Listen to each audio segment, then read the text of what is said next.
New last hour from President Biden. He'll be moving American troops into Eastern Europe and NATO countries in the near term.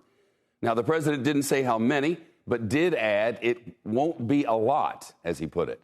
The U.S. does have up to 8,500 troops on alert and ready to go.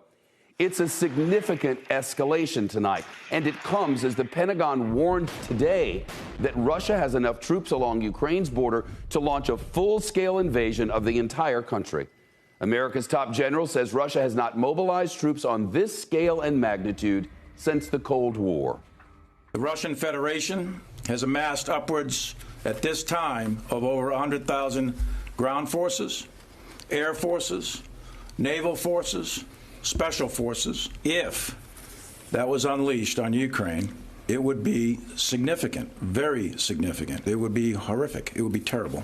And it's not necessary, and we think a diplomatic outcome is the way to go here. Well, today, Russia continued military exercises near Ukraine on land and at sea.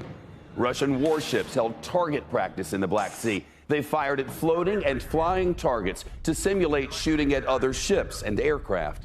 In a region near eastern Ukraine, Russian artillery squads practiced firing off rounds. Russia holds military exercises every year, but the Pentagon says this is very different. And the number of troops assembled far and away exceeds what they typically see. And this is important. Reuters reports Russia has moved blood supplies near Ukraine that could potentially be used to treat wounded soldiers. Ukrainian troops have not been sitting idle. British instructors have been teaching them how to use anti-tank missiles. The United States continues to ship weapons and lethal military into Ukraine. And another shipment arrived just today.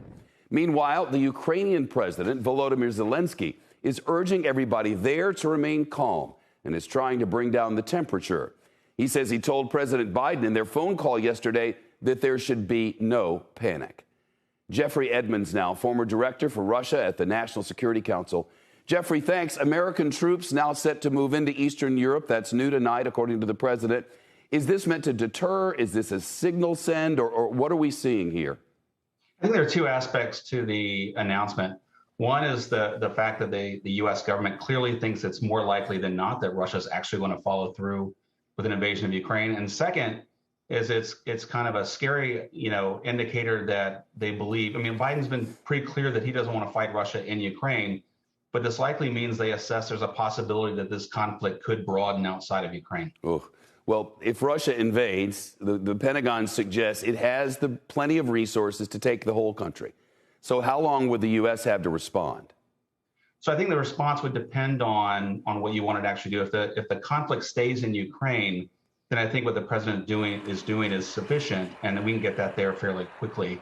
I think the concern here is that I think one of the reasons he said that he was going to deploy something rather small is that you don't want to deploy so much that you actually end up triggering the thing you're trying to avoid, and that's expanding the conflict outside of Ukraine. If you deploy too much, you might actually incite the Russians into actually expanding the conflict. Yeah, it's a fine line. How do Putin's actions now and specific troop placement differ from how he's threatened Ukraine in the past? So I think what's important on that point, it's both what he has said. This has gone on for over a year. You have to look at both his political statements and the military deployments. The political statements started about a year ago. The troop deployments actually started 7 to 8 months ago. And so I think it's the amount of time they've been building up troops. They also haven't been as vocal about this deployment as they normally are. If they normally do an exercise or they're signaling, they're very vocal about the troop deployments. What we've seen in this deployment is some deception and moving troops in and out, but a slow, gradual increase. And to General Miley's point, a force deployed larger than we've ever seen before. So this is very different than I think previous deployments were. Jeffrey Edmonds, thank you.